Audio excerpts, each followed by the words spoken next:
রমজানে মৃত ব্যক্তির জন্য আমরা দোয়া করতে চাই। বিশেষ করে রমজান উপলক্ষে আমাদের মৃত মা-বাবা তাদের পক্ষ থেকে, আমাদের প্রিয়জনদের পক্ষ থেকে কিছু করার তাগাদা আমরা অনুভব করি। এক্ষেত্রে আ দোয়ার ক্ষেত্রে যেটি হবে যে আমরা নিজেরা আল্লাহর কাছে তাদের হয়ে তাদের জন্য মাগফিরাত কামনা করব।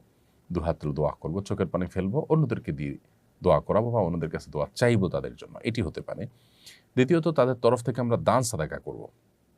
মৃত ব্যক্তির জন্য যে সমস্ত বিষয়গুলো করা যায়, তাদের পক্ষ থেকে উমরা করা যায়, হজ করা যায়, দান সাদাকা করা যায়, কোনো ব্যক্তিকে আপনার খাদ্য দেওয়া যায়, আল্লাহর কাছে দোয়া করা যায়। অনেক ওলামাদের মতে আপনি কোরআনে কারিমের তেলাওয়াত পড়ে যদি বলেন যে আল্লাহ এর সবটা আমি তাকে দিতে চাই, সেটা অনেকের মতে দেওয়া যায়।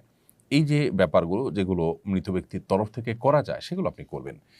এর বাইরে আ খতম করার একটা প্রচলন আমাদের সমাজে আছে যে রমজান উপলক্ষে আমাদের মৃত ব্যক্তির তরফ থেকে খতম করায়। আসলে লোকজন ভাড়া এনে টাকা পয়সা দিয়ে খতম করালে সওয়াব তো হবেই না, বরং গুনাহ হবে। কারণ খতম কোরআনে কারিম তেলাওয়াত পড়ে শেষ করা বা তেলাওয়াত করা এটা একটা ইবাদত। এটার বিনিময়ে দেওয়া এবং নেওয়া জায়েজ নাই। বিধায় এটা চলবে না। হ্যাঁ, আপনারা আ পরিবারের সদস্যরা কেউ কোনো অংশ তেলাওয়াত করলেন, করে এটার সওয়াব যেন আল্লাহ তাকে দেন সেই হিসাবে আপনি নিয়ত করলেন। বাস এটা হতে পারে। এবং আপনারা নিজেরা ভাগযোগ করে নিলেন। পুরা ৩০ পারা কোরআন নিজেরা ভাই-বোন বা আত্মীয়স্বজনরা ভাগ করে নিলেন এবং সবাই যে যেটুকু পড়লেন এটার সব যেন আল্লাহ তাআলা তাকে পৌঁছে দেন সেজন্য দোয়া করি। এটা হতে পারে অনেক ইমামদের মতে, সেটির সুযোগ রয়েছে।